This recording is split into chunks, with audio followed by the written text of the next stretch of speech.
Note that the foes therefore have all sorts of tactics. I mentioned a bunch of them already. Um, this actually was useful because the players were very, very tactical and very sensible. Um, the let's see, here we go. With the exception of that one player and the brief presence of those two characters, um, the players really brought their game in terms of how are we going to manage this in some way that isn't just saying, okay, I've got my probability to hit, I've got my defenses, I'm just going to jump in there and we're going to grind and I'm going to win probably. Very, very different. The fairy in particular was sort of the first line of attack in terms of breaking up the combatants' tactics. Whatever it was they were doing, the fairy could try to mess it up. Distracting things, doing other characters doing distracting or secondary things, um, positioning so that vulnerable characters were somewhat protected, all sorts of stuff like that led for often about half of the player characters in the collective fight, and the other half doing various different things, including the occasional "take that, you fiend," which managed or disrupted or modified the nature of that fight. Considering that they were beginning characters with limited budgets, with very small weapons relative to what they could actually have, this was really necessary because they had to squeeze out as much from those roles as they could. And so that led to a number of the fights being extremely individualized. Extremely, this is the fight where this happened, is very different for each one of them. And very exciting because all sorts of aspects of the room, the terrain, the circumstances could be acted upon in ways that I certainly didn't anticipate or didn't think of in terms of, well, I'm going to put this here so then they can use this thing. There's just a lot of stuff you know to play with as we got there. So I think after the second session, they bought the PDF that you can get at drive through, and being bright, energetic people of precisely the right age to be doing this sort of thing, the boys dove into the text and just absorbed the rules so that they showed up the next time saying, and what about this? And how about that? And I can do this, can't I? And all sorts of stuff like that, which is fantastic. And really took the edge off for a lot of the rules. They in terms of trying to teach them as I went, they're teaching themselves and everybody's having a good time reading the book. Um, I can't overemphasize that you don't have to start in any profound sense, but you have to play non superficially. It really highlights the difference between prep and play. What you do during play, whether you are going to see the characters, grow, um, whether you are going to see adversaries behave in understandable or even not understood, but clearly it makes sense to them that they're doing things a certain way. Thinking about, well, something's going on that's weird here. I'm going to put some effort into understanding it, getting a better idea of how to look out for your friends. All these things matter quite a bit, and the characterizations of all these characters, all these, as it turns out, quite vivid individuals by the end of all this, was very distinctive. And the events of play were absolutely unique to what we did when we played. So it's really also a game that will rebound upon you if you are not thinking. If you play in this kind of reflexive, well, I'll just throw my characters at a foe kind of way, You're going to get it. And in many ways, I think that was one of the most important parts of the experience was to observe this on a couple of characters' parts, and nobody even had to discuss it. It was just a given. We are going to be careful, and we're going to be smart, and we're going to be very effective. Um, in some ways, that is often thought of as being antithetical toward playing your character. I don't know why that is. I've never understood that logic. And here in this game, we saw very much what I'm familiar with, which is that the more you think tactically, the more your character becomes a distinctive person. Seen it a lot of times. Don't know what everybody's complaining about. Oh, well, if I play tactically, well, then I'm not really playing my guy, a real character, am I? And I'm like, I don't get it. Not in a game like this. I don't get that at all. Okay, last thing, some rules to understand. Okay, I'm going to just read my little sheet here. It says here, in a complicated combat round, the key is ordering. Think in terms, okay, now I remember.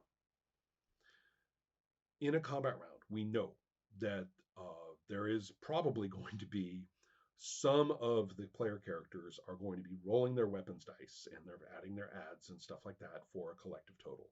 And at least some of the foes are going to be doing the same with their monster ratings. So you basically have handful of dice, handful of dice. You roll, add a number. You roll, add a number. Look at those two numbers. You know that's going to be happening. But looking at all the characters running around, the first thing to do is to identify the actions, any activities which feed into the fight, which affect the fight. Um, and some of them might be, for example, if some characters immediately have a shot with a long range weapon of some kind or a spell, then they go now. So you might take out or reduce a monster rating of one of the foes before the collective roll, for example. Take That You Fiend is an excellent example because it feeds directly into that roll and therefore should go off before the roll. Certain other things are very similar. So bow shot, long range attacks, if those characters don't have to run around at the moment, magic that feeds directly into the fight. Notice that often you have conditions in the circumstances that are requiring saving rolls and saving rolls that are not being caused by the fight. So therefore, you need to make those. Everybody has to make those various saving rolls to avoid the effects, perhaps, or to gain some benefit, perhaps. And then other actions which are going to affect the fight directly before. I mean, that's a little bit like the bow shot and the magic, but those are very straightforward actions. Trickier actions, like the fairy zipping around a character's head, a foe's head, and flying out for a dexterity saving check, basically just to split that character off from the collective monster rating roll. All of those things will occur first. Several of the adversary's actions are going to be the same because those are going to be the things that player characters are making saving rolls against in many cases. If a monster has a terrifying roar or something, it's going to hit now, and we're going to check for the responses to that before that roll. So that's the first set. All those kinds of activities before the collective fight roll. The collective fight roll comes next. That's real straightforward as far as the rules are concerned. A lot of the other effects, for example, what if a character was doing something sneaky and failed that sneaky roll? Well, then they're going to be eating the damage from that collective fight roll, even if they didn't get to roll into it. Basically, they were caught in the fight, couldn't be sneaky. Their attempt to be sneaky used up what they were doing, and now they're going to take the damage. That will tie into an important point at the end of this.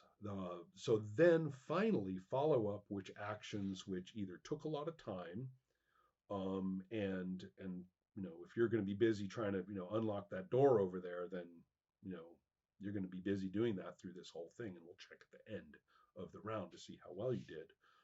Is one. Things that required a lot of running around. So if somebody had to run around, climb up, jump up on a rock or something to get a good shot, now that shot's going to come in afterwards rather than before the collective fight roll. And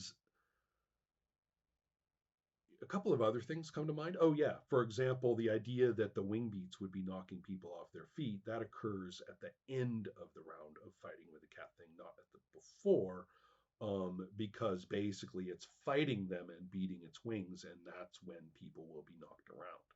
So some of these things, like the effects of a given monster, are going to be occurring as a result of fighting them. All those effects are now handled at this point.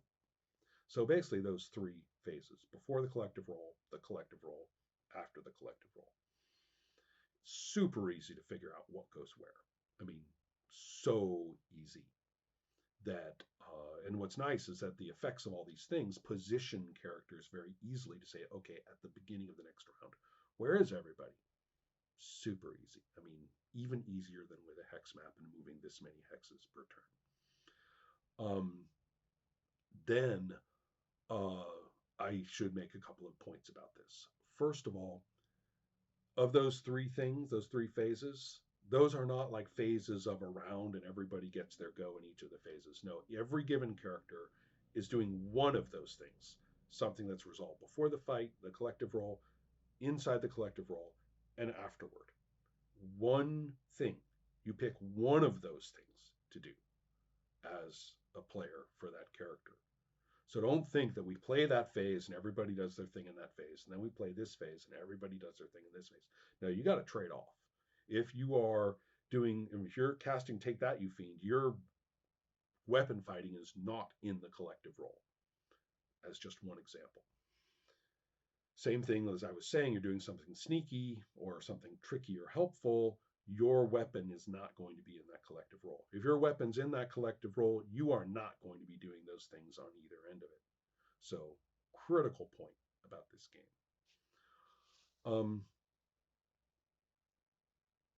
So a few more things.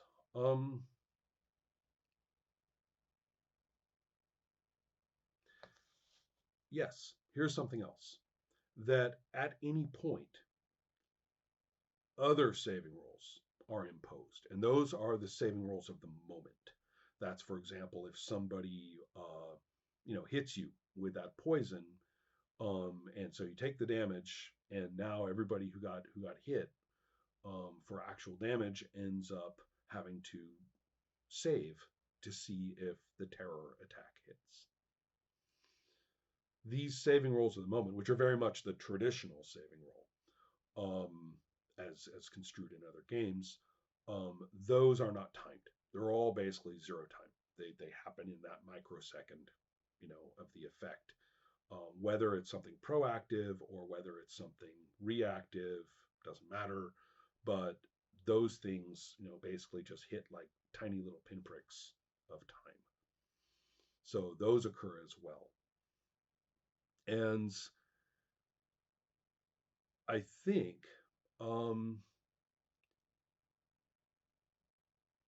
that with very, very little practice, you'll see the difference between, for example, these two things. Okay, I'm making this one up. This doesn't come straight from play, but it's pretty straightforward to understand. Say that most of the party is fighting a bunch of adversaries, and they're going to be hacking away. It's going to be Bec de Corban and Flamberge and Tooth and Claw, and everybody's going to be rolling their dice and their ads into that comparison. Well, your character, the wizard, we all know that we want to go through that door over there, and these creatures are attacking us before we can go through. Well, I'm going to say, to hell with that. I'm not putting my tender flesh into that mess. I'm going to go around all this, and I'm going to open that Loctite door. Or sorry, I'm going to knock that door. Well, this is kind of interesting. Where are we starting? How does it look when we start?